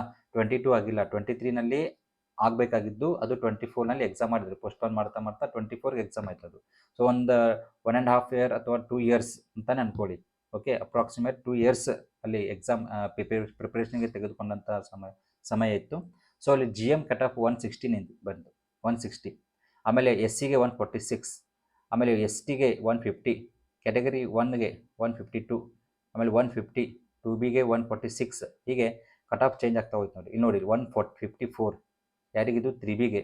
ಅದೇ ನಾವು 21ನಲ್ಲಿ ನೋಡಿದರೆ 146ಗೆ GM ಕ್ಲಿಯರ್ ಆಗಿತ್ತು, 156. ಬಟ್ ಇಲ್ಲಿ 3B 154 ಬಂದಿದೆ, GM 160 ಬಂದಿದೆ. 23 ಕೆಸೆಟ್ ಇದು. ಆಮೇಲೆ ಅವಾಗ ಕೆಸೆಟ್ ಎಕ್ಸಾಮ್ 194 ಇದೆ ನೋಡ್ರಿ, 300ಗೆ 194 ಹೈಯೆಸ್ಟ್ ಸ್ಕೋರ್, ಅದು 194 ಹೈಯೆಸ್ಟ್ ಸ್ಕೋರ್ ಆಗಿತ್ತು ಅದು 23ನಲ್ಲಿ. 300ಕ್ಕೆ 194 ಮಾರ್ಕ್ಸನ್ನು ತೆಗೆದುಕೊಂಡಿದ್ದಾರೆ ಒಬ್ಬ ವಿದ್ಯಾರ್ಥಿ. 194 ಮಾರ್ಕ್ಸ್ 300ಕ್ಕೆ. ಓಕೆ, ಇನ್ನು 24 ಕೆಸೆಟ್ಟಿನ ಕಟ್ ಆಫ್ ನೋಡಿ, ಸ್ವಲ್ಪ ಮತ್ತೆ ಚೇಂಜ್ ಆಯ್ತು, ಸ್ವಲ್ಪ ಟ್ರೆಂಡ್ ಮತ್ತೆ ಸ್ವಲ್ಪ ಬದಲಾವಣೆ ಆಯ್ತು ಅಲ್ಲಿ. ಇದಕ್ಕೂ ಕಂಪೇರ್ ಮಾಡ್ತಾ ನೋಡಿ, ಇಲ್ಲಿ GM ಇದ್ದೇ 160 ಇದೆ, ಇಲ್ಲಿ GM ಇರುವಂಥದ್ದು 168. ಆಮೇಲೆ ಇಲ್ಲಿ 3B ಇರುವಂಥದ್ದು 154, ಇಲ್ಲಿ ನೆಕ್ಸ್ಟ್ ಇಯರ್ 3B ಇರುವಂಥದ್ದು 162. ಸೊ ಕಟ್ ಆಫ್ ಹಾಯ್ ನಿಲ್ತಾ ಇದೆ. ಯಾಕಂತಂದರೆ ಲಾಸ್ಟ್ ಮೈಸೂರು ಯೂನಿವರ್ಸಿಟಿಯವರು ಮಾಡ್ತಾ ಇರುವಂಥ ಕ್ವಶನ್ ಪೇಪರ್ ಏನಿದೆ, ಸ್ವಲ್ಪ ಪ್ಯಾಟರ್ನ್ ಕೂಡ ಭಾಳ ಸ್ಟ್ರಿಕ್ಟಾಗಿ ಫಾಲೋ ಮಾಡ್ತಾ ಇದ್ರು, ಕ್ವಶನ್ಸ್ನ ಸ್ವಲ್ಪ ತುಂಬ ಡಿಫಿಕಲ್ಟ್ ಲೆವೆಲ್ ತೆಗಿತಾ ಇದ್ರು ಅವರು. ಹಾಗಾಗಿ ಕಟ್ ಆಫ್ ಸ್ವಲ್ಪ ಕಮ್ಮಿ ನಿಲ್ತಾ ಇತ್ತು. ಬಟ್ ಇಲ್ಲಿ KA ಪ್ಯಾಟರ್ನ್ದು ಕೂಡ ಸ್ವಲ್ಪ ಡಿಫಿಕಲ್ಟ್ ಅನಿಸ್ತದೆ, ಬಟ್ ಆನ್ಸರ್ ಮಾಡುವಂತಹ ವೇ ಏನಿದೆಯಲ್ಲ, ಆನ್ಸರ್ ಮಾಡುವಂಥ ಮೆಥಡ್ ಇದೆ, ತುಂಬ ಈಸಿ ಆಗಿಬಿಡುತ್ತೆ ಸ್ಟೂಡೆಂಟ್ಸಿಗೆ. ಯಾಕಂತಂದರೆ ಅವರು ಮೈಸೂರು ಯೂನಿವರ್ಸಿಟಿಯವರು ಫಾಲೋ ಮಾಡಿರುವಂಥ ಟೆಕ್ನಿಕ್ಸನ್ನು ಇಲ್ಲಿ ಅವರು ಕ್ವಶನ್ ಪೇಪರ್ನಲ್ಲಿ ಫಾಲೋ ಮಾಡಲಿಲ್ಲ, ಗೊತ್ತಾಯ್ತಾ? ಹಾಗಾಗಿ ಇಲ್ಲಿ ಮಿಕ್ಸ್ ಆಗ್ತಾ ಹೋಯ್ತು. ಈಗ 1 to 20 ಕ್ವಶನ್ಸ್ ಡೈರೆಕ್ಟ್ ಕ್ವಶನ್ಸ್ ಬಂತು. ಸೆಕೆಂಡ 21 to 40 ಅವು ಏನಾಯಿತು, ಮಲ್ಟಿಪಲ್ ಸಿಲೆಕ್ಷನ್ ಕ್ವಶನ್ ಬಂತು. ಫಿಕ್ಸ್ ಆಯ್ತು ಅದು 20 ಈ 20 ಕ್ವಶನ್ ದಾಟ್ಸೋ ತನಕ ಸಾಕಾಗ್ತಿತ್ತು ಅವರಿಗೆ. ಹೇಳಿಕೆ ರೂಪದಲ್ಲಿ ಪದೇ ಪದೇ ಹೇಳಿಕೆ ಬರೆಯಿರಿ, ಹೇಳಿಕೆ ನೋಡಿ, ಒಂದು ಸರಿ ಇದೆಯಾ, ಎರಡು ಸರಿ ಇದೆಯಾ, ಅದು ರಿಪೀಟ್ ಆಗಿ ಮೈಂಡ್ ಸ್ವಲ್ಪ ಡಿಸ್ಟರ್ಬ್ ಆಗ್ತಾ ಇತ್ತು ಅವಾಗ ಎಕ್ಸಾಮ್ನಾಗ. ಸೊ ಇಲ್ಲಿ ಏನಾಯ್ತು, ಅಲ್ಲಿ ಅವೇ ಕ್ವಶನ್ಸ್ಗಳನ್ನು KAನವ್ರು ಏನು ಮಾಡ್ತಾರೆ, ಸ್ವಲ್ಪ ಚೇಂಜ್ ಮಾಡ್ತಾರೆ ಅದನ್ನು. ಈಗ ಮಲ್ಟಿಪಲ್ ಸಿಲೆಕ್ಷನ್, 1ನೇ ಕ್ವಶನ್ ಮಲ್ಟಿಪಲ್ ಸಿಲೆಕ್ಷನ್ ಇತ್ತಂದರೆ 2ನೇ ಕ್ವಶನ್ನ ಹೊಂದಿಸಿ ಬರೆಯಿರಿ, 3ನೇ ಕ್ವಶನ್ ಮತ್ತೆ ಮಲ್ಟಿಪಲ್ ಸಿಲೆಕ್ಷನ್, 4ನೇ ಕ್ವಶನ್ ಮತ್ತೆ ಡೈರೆಕ್ಟ್ ಕ್ವಶನ್, ಈ ಥರ ಮಿಕ್ಸ್ ಮಾಡ್ಕೊಂಡು ತೆಗೆದುಕೊಂಡು ಹೋಗ್ತಾರೆ ಅವರಿಗೆ ಕಂಪ್ಲೀಟ್ 100 ಕ್ವಶನ್ಸ್ಗಳನ್ನು. ಅವಾಗ ಏನಾಗ್ತದೆ ಮನುಷ್ಯನಿಗೆ ಸ್ವಲ್ಪ ಇದು MCQ ಸ್ವಲ್ಪ ಈಸಿ ಅನಿಸ್ತದೆ, ಅದರಲ್ಲಿ ಮ್ಯಾಚ್ ದಿ ಫಾಲೋವಿಂಗ್ ಕೆಲವರಿಗೆ ಈಸಿ ಆಗ್ತದೆ, ಮತ್ತು ಅಲ್ಲಿ ಹೇಳಿಕೆ ರೂಪದಲ್ಲಿ ಮತ್ತೆ ಬರ್ತದೆ. ಸ್ವಲ್ಪ ಚೇಂಜಸ್ ಆಗ್ತಾ ಹೋಯ್ತದೆ ಅಲ್ಲಿನೇ ಒಂದು question one by one changes ಆಗ್ತಾ ಹೋಗ್ತಾ, ಅವಾಗ ಅವರಿಗೆ ಈಸಿ ಅನಿಸ್ತದೆ. ಸ್ವಲ್ಪ ಟಿಕ್ ಹಾಕೋದಕ್ಕೆ ಜಾಸ್ತಿ ಅವರು ಶ್ರಮ ಪಡಬೇಕಾಗಿಲ್ಲ. ಅಲ್ಲಿ ಮೈಸೂರು ಯೂನಿವರ್ಸಿಟಿ ಕ್ವಶನ್ ಪೇಪರ್ನಲ್ಲಿ ಏನಾಯಿತು, 1 to 20 ಕಂಪಲ್ಸರಿ ಒಂದು ಇದು ಡೈರೆಕ್ಟ್ ಕ್ವಶನ್ ಇತ್ತು, 21 to 40 ಮಲ್ಟಿಪಲ್ ಸೆಲೆಕ್ಷನ್ ಕ್ವಶನ್ಸ್ ಇದ್ದು, 20 ಕ್ವಶನ್ ದಾಟ್ಕೊಂಡು ಬರೋತಕ್ಕ ಅಂದರೆ ನೆಕ್ಸ್ಟ್ ಅವ್ರು ಮ್ಯಾಚ್ ಫಾಲೋವಿಂಗ್ ಬರಬೇಕಾದ್ರೆ 20 ಕ್ವಶನ್ ದಾಟಿಸಲೇಬೇಕಾಗ್ತದೆ. ಬಟ್ ಇಲ್ಲಿ ಹಾಗಲ್ಲ, ಇಲ್ಲೇನು ಮಾಡಿದ್ರು ಅವರು, ಮಿಕ್ಸ್ ಮಾಡಿದ್ರು ಅವರು. ಈಗ ಒಂದು ಫಾರ್ ಎಕ್ಸಾಂಪಲ್ ಒಂದು ಕ್ವಶನ್ ಪೇಪರ್ ತೋರಿಸ್ತೇನೆ ನೋಡಿ ನಿಮಗೆ. ಇಲ್ಲಿ KA ವೆಬ್ಸೈಟ್ನಲ್ಲಿ ನೀವು ಪ್ರೀವಿಯಸ್ ಇಯರ್ ಅಂದರೆ 2024 ಕೆಸೆಟ್ ಪರೀಕ್ಷೆನ ಡೌನ್ಲೋಡ್ ಮಾಡ್ಕೋಬೋದು. ಹೀಗೆ ಇಲ್ಲಿ ಹೋಮ್ ಪೇಜ್ಗೆ ಹೋಗ್ಬಿಟ್ಟು ಪ್ರಶ್ನೆ ಪತ್ರಿಕೆಗಳು ಅಂತ ಆಪ್ಷನ್ ಬರ್ತದೆ, ಇದರಲ್ಲಿ 2024 ಸೆಲೆಕ್ಷನ್ ಮಾಡ್ಕೊರಿ. ಇಲ್ಲಿ ಕೆಲವು ಎಕ್ಸಾಮ್ನ ಕ್ವಶನ್ ಪೇಪರ್ ಅಪ್ಲೋಡ್ ಮಾಡಿದ್ದಾರೆ ಅವರು. ಸೊ ಅದ್ರಲ್ಲಿ ಕೆಸೆಟ್ ಕ್ವಶನ್ ಪೇಪರ್ ನೋಡ್ತೇನೆ. ಸೊ ಇಲ್ಲಿ ನೋಡಿ, history, okay, history question paper ನೋಡಿ, ಇವರು ಲಾಸ್ಟ್ 24ನಲ್ಲಿ ತೆಗೆದಿರುವಂಥದ್ದು. ಇಲ್ಲಿ ನೋಡಿ, ಇಲ್ಲಿ ಏನು ಮಾಡಿದೆ ನಾನು, ಋಗ್ವೇದದಲ್ಲಿ ಉಲ್ಲೇಖವಾಗಿರುವ ದಶರಾಜನ್ ಯುದ್ಧ, ಅದೇ ಡೈರೆಕ್ಟ್ ಕ್ವಶನ್ ಕೊಟ್ಟಿದ್ದಾರೆ. ನೆಕ್ಸ್ಟ್ ಏನು ಮಾಡಿದ್ದಾನೆ, ಯಾವುದಿದೆ ಅದು, ನೆಕ್ಸ್ಟ್ ಕ್ವಶನ್ನೇ ಹೊಂದಿಸಿ ಬರೀರಿ, ಮತ್ತು ನೆಕ್ಸ್ಟ್ ಹೇಳಿಕೆ ಮತ್ತು ಕಾರಣ, ಮತ್ತು ನೆಕ್ಸ್ಟ್ ಇನ್ನೊಂದು ಮ್ಯಾಚ್ ದಿ ಫಾಲೋವಿಂಗ್ ಅಂತಾರೆ, ಯಾವುದು ಹೊಂದಾಣಿಕೆ ಆಗಿಲ್ಲ. ಆಮೇಲೆ ನೆಕ್ಸ್ಟ್ ಮತ್ತೆ ಇಲ್ಲಿ ಮತ್ತೆ ಹೊಂದಿಸಿ ಬರೀರಿ, ಕೆಲವು ಹೊಂದಿಸಿ ಬರೀರಿ, ಆಮೇಲೆ ಮತ್ತೆ ಡೈರೆಕ್ಟ್ ಕ್ವಶನ್ ಬಂತು, ಈ ಥರ. ಸೊ ಸ್ವಲ್ಪ ಇಲ್ಲಿ ಮಿಕ್ಸ್ ಮಾಡ್ತಾ ಹೋದ, ಬಟ್ ಅದೇ ಏನು ನೋಡಿ, ಇಲ್ಲೂ ಕೂಡ ಹಾಗೆ ಬಂತು, ಹೌದಾ? ಸೊ ಹೀಗಾಗಿ ಆಗಿದ್ದರಿಂದ ಇನ್ನೊಂದು ಮತ್ತೆ ಅವ್ರದ್ದು ಮೈಸೂರು ಯೂನಿವರ್ಸಿಟಿ ಅವ್ರ ಕ್ವಶನ್ ಪೇಪರ್ ತೋರಿಸ್ತೇನೆ ನಿಮಗೆ. ಮೈಸೂರು ಯೂನಿವರ್ಸಿಟಿ ಅವ್ರ ಕ್ವಶನ್ ಪೇಪರ್ನಲ್ಲಿ ಏನು ಮಾಡಿದ್ದಾರೆ ಅಂತ ನೋಡಿ. ಸೊ ಇಲ್ಲಿ 20 ಕ್ವಶನ್ 2020 ಕ್ವಶನ್ ಪೇಪರ್ ತೊಗೊಳ್ಳೋಣ. ಸೊ ಇದು ನೋಡಿರಿ, ಈಗ ಇದು ಮೈಸೂರು ಯೂನಿವರ್ಸಿಟಿ ಅವ್ರು ಮಾಡಿರುವಂಥ ಕ್ವಶನ್ ಪೇಪರ್. ಸೊ ಇಲ್ಲಿ ನೋಡಿ 1 to 20 ಏನಿದೆ ನೋಡಿ, ಒಂದು ಕ್ವಶನ್ ಕ್ವಶನ್ 1ರಿಂದ ಕ್ವಶನ್ 20ರವರೆಗೆ ಏನು ಮಾಡಿದ್ದಾರೆ ಅವರು, ಡೈರೆಕ್ಟ್ ಕ್ವಶನ್ಸ್ ತೊಗೊಳ್ತಾ ಹೋಗಿದ್ದಾರೆ ಕ್ವಶನ್ 20ವರೆಗೂ. ಆಮೇಲೆ ಕ್ವಶನ್ 21, ಕ್ವಶನ್ ನಂಬರ್ 21ಇಂದ ಏನು ಮಾಡಿದ್ದಾರೆ ಅವರು, ಮತ್ತೆ ಈ ಥರ ಮಲ್ಟಿಪಲ್ ಸೆಲೆಕ್ಷನ್ಸ್ಗಳು ಬಂದು 21ಇಂದ ಎಲ್ಲಿ ತನಕ ಬರ್ತಿದ್ದು, 40ವರೆಗೂ ಬರ್ತದೆ, 40ವರೆಗೆ, ಓಕೆ, 40ವರೆಗೆ. ಮತ್ತೆ 41ಇಂದ ಹೇಳಿಕೆ, ಕಾರಣ ಮತ್ತು ಹೇಳಿಕೆ ರೂಪದ ಪ್ರಶ್ನೆಗಳು, ಇವು ಮತ್ತೆ 20 ಕ್ವಶನ್ಗಳು ಕಂಟಿನ್ಯೂ ಆಗಿ. ಹೀಗೆ 20 ಕ್ವಶನ್ ಬಂದು ಅದಕ್ಕೆ ಸ್ವಲ್ಪ ಮನುಷ್ಯ ಏನು ಮಾಡ್ತಾರೆ, ಸೈಕಾಲಜಿಕಲ್ ಪ್ರಿಪೇರೇ ಆಗೋದಿಲ್ಲ, ಅಯ್ಯೋ ಇದೇ ಬಂತಲ್ಲ ಅಂತೇಳಿ. ಸೊ ಅಲ್ಲಿ KA ಪ್ಯಾಟರ್ನಲ್ಲಿ ತುಂಬ ಈಸಿ ಅನ್ನಿಸ್ತು ಸ್ವಲ್ಪ. ಹಾಗಾಗಿ ಸ್ಟೂಡೆಂಟ್ಸ್ ಏನು ಮಾಡ್ತಾರೆ, ಈಸಿಯಾಗಿ ಅದನ್ನು ಕ್ಯಾಚ್ ಮಾಡೋದಕ್ಕೆ ನೋಡ್ತಾರೆ. ಸೊ ಇಲ್ಲಿ ಕಟ್ ಆಫ್ ಜಾಸ್ತಿ ಆಯ್ತು ಮತ್ತೆ 2024ನಲ್ಲಿ, ಮತ್ತು ಹೈಯೆಸ್ಟ್ ಸ್ಕೋರ್ ಕೂಡ ನೀವು ಅಬ್ಸರ್ವ್ ಮಾಡಿ, 300ಗೆ 226 ಹೈಯೆಸ್ಟ್ ಆಯ್ತದು. ಲಾಸ್ಟಿಗೆ 23ನಲ್ಲಿ ಏನಾಗಿತ್ತು, 194 ಆಗಿತ್ತು ಸ್ಕೋರ್, ಅದು 300ಗೆ ಮತ್ತೆ 226ಗೆ ನಿಂತಿತ್ತು. ಮತ್ತು ಗೊತ್ತಿಲ್ಲ 2025 ಕೆಸೆಟ್ ಮತ್ತೆ ಅದಕ್ಕಿಂತ ಜಾಸ್ತಿ ನಿಲ್ಬೋದು, ಅದು ಕಡಿಮೆನೂ ಆಗ್ಬೋದು, ಹೇಳಿಕ್ಕಾಗೋದಿಲ್ಲ, ಹೌದಾ? ಸೊ ಇಲ್ಲಿ ಪ್ರಿಪ್ರೇಷನ್ ಅನ್ನೋದು ತುಂಬ ಮುಖ್ಯ ಆಗ್ತದೆ. 168 ಮಾರ್ಕ್ಸ್ ತೊಗೊಂಡ್ರೆ GMನವರು ಕ್ಲಿಯರ್ ಆಗ್ತಾರೆ, ಹೌದಾ? ಆಮೇಲೆ 162 3Bದವ್ರು ಕ್ಲಿಯರ್ ಆಗ್ತಾರೆ, 162 ಇದ್ದರೆ. ಓಕೆ, ಸೊ ಇಷ್ಟು ಡೀಟೇಲ್ಸ್ ಆಗಿ ಇರುವಂಥದ್ದು. ಆಮೇಲೆ ಹಿಸ್ಟ್ರಿ ಬುಕ್ಸ್ಗಳಿಗೆ ಯಾವ ಬುಕ್ಸ್ಗಳನ್ನ ಓದಬೇಕು ಅನ್ನುವಂಥದ್ದು. ಇಂಗ್ಲೀಷ್ ಮೀಡಿಯಮ್ ಆಗಿದ್ದರೆ ನೀವು ಕಂಪಲ್ಸರಿಯಾಗಿ ಈ ಬುಕ್ಸ್ಗಳನ್ನ ರೆಫರ್ ಮಾಡಲೇಬೇಕಾಗ್ತದೆ. ಏನ್ಷಿಯಂಟ್ ಇಂಡಿಯಾ ಆಗಿರ್ಬೋದು, ಆರ್ ಎಸ್ ಶರ್ಮಾದವ್ರದ್ದು, ಇಂಡಿಯಾಸ್ ಏನ್ಷಿಯಂಟ್ ಪಾಸ್ಟ್ ಆಗಿರ್ಬೋದು, ಅರ್ಲಿ ಇಂಡಿಯಾ ಆಗಿರ್ಬೋದು, ಇವೆಲ್ಲವೂ ಕೂಡ ಇವೆಲ್ಲ ಬುಕ್ಸ್ಗಳನ್ನು ಕೂಡ ನೀವು ರೆಫರ್ ಮಾಡ್ಬೋದು. ಈ ತಮಿಳ್ನಾಡು ಗೌರ್ಮೆಂಟ್ ಟೆಕ್ಸ್ಟ್ ಬುಕ್ ಕೂಡ ಇದೆ. ಆಮೇಲೆ ಮಹಾರಾಷ್ಟ್ರ ಗೌರ್ಮೆಂಟ್ ಟೆಕ್ಸ್ಟ್ ಬುಕ್ ಕೂಡ ಇರುವಂಥದ್ದು. ಇದು ಕನ್ನಡ ಮೀಡಿಯಮ್ದಲ್ಲಿ ಕೂಡ ನಮಗೆ ಅವೈಲೇಬಲ್ ಇದೆ. ನೀವು ಬೇಕಾದವರು ನಮಗೆ ಮೆಸೇಜ್ ಮಾಡಿ ತೆಗೆದುಕೊಳ್ಳುವಂಥದ್ದು. ಸೊ ಕನ್ನಡ ಮೀಡಿಯಮ್ನವ್ರು ಏನು ಮಾಡಬೇಕಾಗ್ತದೆ, ಕರ್ನಾಟಕದ ಸಂಕ್ಷಿಪ್ತ ಇತಿಹಾಸ ಸೂರ್ಯನಾಥ್ ಕಾಮತ್ ಆಗಿರ್ಬೋದು, ಸ್ಪರ್ಧಾ ಇತಿಹಾಸ ಆರ್ ಮಂಜುನಾಥ್, ಆಮೇಲೆ ಪ್ರಾಚೀನ ಭಾರತ ಅನುವಾದಿತ ಕೃತಿ, ಇದು ಟ್ರಾನ್ಸ್ಲೇಟ್ ಮಾಡಿರುವಂಥದ್ದು. ಇವೆರಡು ಕೂಡ ಆಧುನಿಕ ಭಾರತ ಮತ್ತು ಆಧುನಿಕ ಪ್ರಾಚೀನ ಭಾರತ. ಆಮೇಲೆ ಸಂಶೋಧನಾ ಮಾರ್ಗ, ಆಮೇಲೆ ಪೀಪಲ್ಸ್ ಹಿಸ್ಟ್ರಿ ಆಫ್ ಇಂಡಿಯಾ, ಇದು ಕೂಡ ಕನ್ನಡದಲ್ಲಿರುವಂಥದ್ದು. ಸಮಗ್ರ ಭಾರತ ಇತಿಹಾಸ ಸದಾಶಿವ ಮತ್ತು KNA. ಆಮೇಲೆ ಮಹಾರಾಷ್ಟ್ರ ಸರ್ಕಾರದ ಮತ್ತು ತಮಿಳ್ನಾಡು ಗೌರ್ಮೆಂಟಿನ ಕನ್ನಡ ಮೀಡಿಯಂ ಕೂಡ ಬುಕ್ ಕೂಡ ಇದಾವೆ. ಮಹಾರಾಷ್ಟ್ರ ಸರ್ಕಾರದ್ದು ಮತ್ತು ತಮಿಳ್ನಾಡು ಗೌರ್ಮೆಂಟಿನ ಫಸ್ಟ್ PU ಸೆಕೆಂಡ್ PUC ಅವರ ಕನ್ನಡ ಮೀಡಿಯಂನಲ್ಲೂ ಕೂಡ ಹಿಸ್ಟ್ರಿ ಬುಕ್ಸ್ ನಮ್ಮ ಹತ್ರ ಅವೈಲೇಬಲ್ ಇರುವಂಥದ್ದು. ಯಾರಿಗೆ ಬೇಕು ಅವರು ಅದಕ್ಕೆ ಸರ್ವಿಸ್ ಚಾರ್ಜ್ ಪೇ ಮಾಡಿ ನೀವು ಅದನ್ನು ತೆಗೆದುಕೊಳ್ಳುವಂಥದ್ದು PDF. ಆಮೇಲೆ ಪ್ರೀವಿಯಸ್ ಇಯರ್ ಕ್ವಶನ್ ಪೇಪರ್ನ ಮಸ್ಟ್ ಆ್ಯಂಡ್ ಶುಡ್ ಮತ್ತು ಟೆಸ್ಟ್ ಸೀರೀಸ್ಗಳನ್ನ ನೀವು ಅಟೆಂಡ್ ಮಾಡೋದು compulsory. Previous year question paper ನೋಡ್ತಾನೆ ನೀವು ಪ್ರಿಪ್ರೇಷನ್ ಮಾಡಲೇಬೇಕಾಗ್ತದೆ. ಕ್ಲಾಸಿನ ಬಗ್ಗೆ ನಾವು ಹೇಳೋದಾದರೆ, ನಮ್ಮ ಈ ತರಗತಿ ಏನಾಗ್ತದೆ, ಸೆಪ್ಟೆಂಬರ್ 1ರಿಂದ ಸ್ಟಾರ್ಟ್ ಆಗ್ತದೆ. ಸೆಪ್ಟೆಂಬರ್ 1ರಿಂದ ತರಗತಿಗಳು ಪ್ರಾರಂಭವಾಗುವಂಥದ್ದು. KSET 2025 ಪತ್ರಿಕೆ 2ರ ಇತಿಹಾಸ ವಿಷಯದ ಕುರಿತು ನಾವು ಈ ಕ್ಲಾಸನ್ನು ಮಾಡುವಂಥದ್ದು. ಇತಿಹಾಸ ವಿಷಯದ ಸಂಪೂರ್ಣ ಪಠ್ಯಕ್ರಮವನ್ನು ಕಂಪ್ಲೀಟ್ ಮಾಡಿಕೊಡ್ತಾ ಇದ್ದೇವೆ. ಆಮೇಲೆ ಹಿಂದಿನ 10 ವರ್ಷದ, ಅಂದರೆ ಇಲ್ಲಿ 2013 ಟು 2024ವರೆಗೂ 11 ವರ್ಷ ಆಗ್ತದೆ. 1 ವರ್ಷ ಲೆಸ್ ಮಾಡೋದು, ಯಾಕಂದರೆ 2019ನಲ್ಲಿ ಎಕ್ಸಾಮ್ ಆಗಲಿಲ್ಲ. ಸೊ 10 ವರ್ಷಗಳ ಕ್ವಶನ್ಸ್ಗಳನ್ನು ನಾವು ಕೌಂಟ್ ಮಾಡಿದರೆ 1125 ಪ್ರಶ್ನೆಗಳು ಆಗ್ತವೆ. ಅಂದರೆ ಹಿಸ್ಟ್ರಿಯಲ್ಲಿ 100 ಕ್ವಶನ್ಸನ್ನು ನಾವು ಕೌಂಟ್ ಮಾಡ್ತಾ ಹೋದರೆ. ಓಕೆ, ಅಂದರೆ ಬಿಫೋರ್ 2018 ಎಷ್ಟು ಕ್ವಶನ್ಸ್ಗಳು ಬರ್ತಾಯಿತ್ತು, 125 ಕ್ವಶನ್ಸ್ ಬರ್ತಾಯಿತ್ತು. ಆಫ್ಟರ್ 2018 100 ಕ್ವಶನ್ ಬರ್ತಾ ಇದ್ದಾವೆ. ಸೊ ಎಲ್ಲ ಟೋಟಲ್ ಕೌಂಟ್ ಮಾಡಿದ್ರೆ 125 ಕ್ವಶನ್ಸ್ಗಳು ಆಗ್ತವೆ. ಸೊ ಅವು ನಿಮಗೆ ವಿಡಿಯೋಗಳು ಮಾತ್ರ ಸಿಗುವಂಥದ್ದು. ಇದರಲ್ಲಿ ಯಾವುದೂ ಟೆಕ್ಸ್ಟ್ ರೂಪದಲ್ಲಿ ಯಾವುದು ಸಿಗೋದಿಲ್ಲ. ಇದು ವಿಡಿಯೋದಲ್ಲಿ ಸಿಗ್ತದೆ. ಕ್ವಶನ್ ಪೇಪರ್ ಸಾಲ್ವ್ ಮಾಡಿದ್ದು ನಾವು ವಿಡಿಯೋ ಮಾಡಿದ್ದೀವಿ. ಆ ವಿಡಿಯೋಗಳು ನಿಮಗೆ ಲಿಂಕನ್ನು ಸೆಂಡ್ ಮಾಡಿರ್ತೀವಿ. ಯಾರು ಇದು ಅಮೌಂಟ್ ಪೇ ಮಾಡಿರ್ತೀರ ಅವರಿಗೆ. ಆಮೇಲೆ ಪ್ರತಿ ರವಿವಾರ ವಿಷಯವಾರು ಪರೀಕ್ಷೆ ಇರ್ತದೆ. ಅಂದರೆ ಮಂಡೇ ಟು ಸ್ಯಾಟರ್ಡೆ ಏನು ಕ್ಲಾಸ್ ತೊಗೊಂಡಿರ್ತೀವಲ್ಲ, ಅದೇ ಕ್ಲಾಸಿಂದ ನಾವು ಕ್ವಶನ್ಸ್ಗಳನ್ನು ಸಂಡೇ ದಿನ ಎಕ್ಸಾಮ್ ಮಾಡ್ತೀವಿ, ಒಂದು ಟೆಸ್ಟ್ ಕಂಡಕ್ಟ್ ಮಾಡ್ತೀವಿ. ಆಮೇಲೆ ಬೇರೆ ಬೇರೆ ಪರೀಕ್ಷೆಯ ಇತಿಹಾಸ ವಿಷಯದ ಪ್ರಶ್ನೆ ಪತ್ರಿಕೆಗಳನ್ನ ಕೂಡ ನಾವು ಗ್ರೂಪ್ನಲ್ಲಿ ಸೆಂಡ್ ಮಾಡ್ತಾ ಇರ್ತೀವಿ. ಬೇರೆ ಬೇರೆ ಹಿಸ್ಟ್ರಿ ನೀವೇನೇ ಮಾಡಿದ್ರು ಕೂಡ MCQ ಬಿಟ್ಟು ಹೋಗೋಂಗೆ ಇಲ್ಲ. ಯಾವುದೇ ಎಕ್ಸಾಮ್ ಆಗಿರಲಿ, SRE ಆಗಿರಲಿ, FD ಆಗಿರಲಿ, KS ಆಗಿರಲಿ, IAS ಆಗಿರಲಿ, PS ಆಗಿರಲಿ, ಯಾವುದೇ ಎಕ್ಸಾಮಿನ ಕ್ವಶನ್ ಪೇಪರ್ನ ತೆಗೆದು ಅದರಲ್ಲಿ ಹಿಸ್ಟ್ರಿ ಕ್ವಶನ್ಸ್ನ ಹೆಕ್ಕಿ ತೆಗೆದು ನೀವು ಪ್ರಿಪರೇಷನ್ ಮಾಡಬೇಕಾಗ್ತದೆ. ಯಾರು ಕ್ಲಿಯರ್ ಮಾಡ್ಬೇಕು ಅನ್ಕೊಂಡಿದೆ, ಯಾಕಂತಂದರೆ ಇಮಿಡಿಯೇಟ್ ನೆಕ್ಸ್ಟ್ ಇಯರೇ ಮತ್ತು GFGC ಗೌರ್ಮೆಂಟ್ ಅಸಿಸ್ಟೆಂಟ್ ಪ್ರೊಫೆಸರ್ ಕೂಡ ಕಾಲ್ಫಾರ್ಮ್ ಆಗುವಂಥದ್ದು GFGC. ಆಮೇಲೆ ಈಗ GFGC ಗೆಸ್ಟ್ ಲೆಕ್ಚರ್ ಕೂಡ KSET, NET ಮತ್ತು PhD ಕಂಪಲ್ಸರಿ ಮಾಡಿರೋದ್ರಿಂದ ಸೊ ಈ KSET ಪರೀಕ್ಷೆಯನ್ನು ಆದಷ್ಟು ನೀವು ತೆಗೆದುಕೊಂಡು ಕ್ಲಿಯರ್ ಮಾಡ್ಕೊಳ್ಳಿ ಅಂತ. ಆಮೇಲೆ ನೋಟ್ಸ್ಗಳನ್ನ PDF ರೂಪದಲ್ಲಿ ನಾವು ಕೊಡ್ತಾ ಹೋಗ್ತೀವಿ. ಆಮೇಲೆ ತರಗತಿಗಳು ಪ್ರತಿದಿನ ಇರ್ತವೆ, ರವಿವಾರ ಹೊರತುಪಡಿಸಿ. ರವಿವಾರ ಸಂಡೇ ರಜೆ ಇರ್ತದೆ, ಅವತ್ತು ಕ್ಲಾಸ್ ಇರಲ್ಲ, ಅವತ್ತು ಟೆಸ್ಟ್ ಇರ್ತದೆ. ಆಮೇಲೆ ಸಂಜೆ 6ರಿಂದ 8 ಗಂಟೆವರೆಗೆ ಅಂದರೆ 2 ಅವರ್ಸ್ ಕ್ಲಾಸ್ ಇರ್ತದೆ ಇದು. ಓಕೆ, ಸಿಲೆಬಸ್ ಸ್ವಲ್ಪ ಜಾಸ್ತಿ ಇರೋದ್ರಿಂದ ಸ್ವಲ್ಪ ಕ್ಲಾಸ್ ಜಾಸ್ತಿ ಆಗ್ತದೆ. ಅಂದರೆ ಡ್ಯೂರೇಷನ್ ಟೈಮ್ ಜಾಸ್ತಿ ಆಗ್ಬೋದು. 6ರಿಂದ 8:30 ತನಕ ಹೋಗ್ಬೋದು. ಓಕೆ, ಆಮೇಲೆ ಲೈವ್ ತರಗತಿಗೆ ಹಾಜರಾಗ್ಲಿಕ್ಕೆ ಆಗದೇ ಇದ್ದರೆ ರೆಕಾರ್ಡೆಡ್ ತರಗತಿಗಳನ್ನ ವೀಕ್ಷಿಸಬಹುದು. ಅದು ರೆಕಾರ್ಡೆಡ್ ಅವೈಲೇಬಲ್ ಕೂಡ ಇರ್ತದೆ. ಆಮೇಲೆ ತರಗತಿಯನ್ನು ಗೂಗಲ್ ಮೀಟ್ನಲ್ಲಿ ಮಾತ್ರ ತೆಗೆದುಕೊಳ್ತೇವೆ. ಗೂಗಲ್ ಮೀಟ್ ನಿಮಗೆ ಬಿಫೋರ್ 6 ಗಂಟೆಗೆ ಕ್ಲಾಸ್ ಸ್ಟಾರ್ಟ್ ಆಗ್ತದೆ ಅಂತಂದರೆ ಒಂದು 10 ನಿಮಿಷ ಮುಂಚೆ ನಾವು ಗ್ರೂಪ್ನಲ್ಲಿ ಲಿಂಕನ್ನು ಶೇರ್ ಮಾಡ್ತೇವೆ. ಆ ಲಿಂಕ್ ಥ್ರೂ ನೀವು ಜಾಯ್ನ್ ಆಗಬೇಕಾಗ್ತದೆ. ಸೊ ಅಲ್ಲಿಂದ ನಿಮ್ಮ ತರಗತಿಗಳು ಪ್ರಾರಂಭವಾಗುವಂಥದ್ದು. ಸೊ ಇದಕ್ಕೆ ಫೀಸ್ ಎಷ್ಟಿದೆ ಅಂತಂದರೆ 3999 ರುಪೀಸ್ ಇರುವಂಥದ್ದು, 3999 ರೂಪಾಯಿ. ಬಟ್ ಮೊದಲ 100 ವಿದ್ಯಾರ್ಥಿಗಳಿಗಾಗಿ ಫಸ್ಟ್ ಯಾರು ಬರ್ತಾರೆ 25% ರಿಯಾಯಿತಿ ಅವರಿಗೆ ಇರುವಂಥದ್ದು. ಸೊ ರಿಯಾಯಿತಿ ಆದ ನಂತರ ನಮಗೆ ನೀವು 2999 ಪೇ ಮಾಡ್ಬೋದು. ಸೊ ಪೇಮೆಂಟ್ ID ಕೂಡ ಇಲ್ಲಿ ಇರುವಂಥದ್ದು, UPI ID ಮತ್ತು ಫೋನ್ಪೇ ಕೂಡ ಇರುವಂಥದ್ದು, ಫೋನ್ಪೇ ನಂಬರ್ ಕೂಡ ಇದೆ. ಸೊ ಈ ನಂಬರ್ಗೆ ನೀವೇನಾದರೂ ಕಾಂಟ್ಯಾಕ್ಟ್ ಮಾಡಿದರೆ ನಿಮಗೆ PDF ನಾವು ಸೆಂಡ್ ಮಾಡ್ತೀವಿ. ಇಲ್ಲೊಂದು ಆನ್ಲೈನ್ ಕ್ಲಾಸ್ದ ಒಂದು ಶೆಡ್ಯೂಲ್ ಮಾಡಿದ್ದೀವಿ ನೋಡಿ.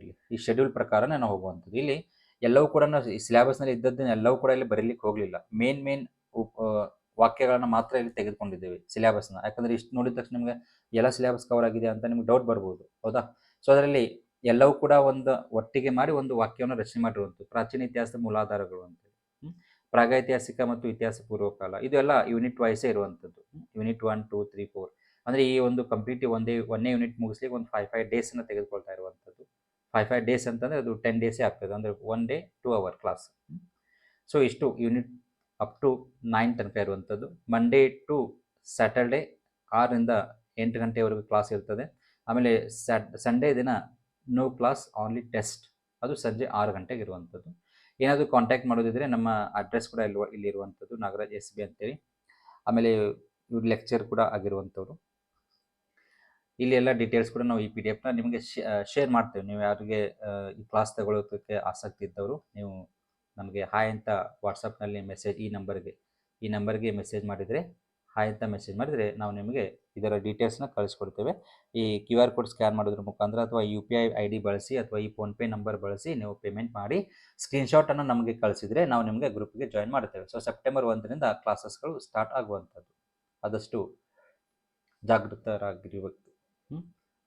ಸೊ ಇದು ಸರ್ಟಿಫಿಕೇಟ್ ಆಗಿರುವಂಥದ್ದು. ಸೊ ಮತ್ತೇನಾದರೂ ಡೌಟ್ಸ್ ಇತ್ತಂದರೆ ನೀವು ನಮಗೆ ಕಮೆಂಟ್ ಬಾಕ್ಸ್ನಲ್ಲಿ ತಿಳಿಸಿ, ಅದಕ್ಕೆ ನಾವು ಸಾಲ್ವ್ ಮಾಡ್ತೇವೆ. ಓಕೆ, ಧನ್ಯವಾದಗಳು.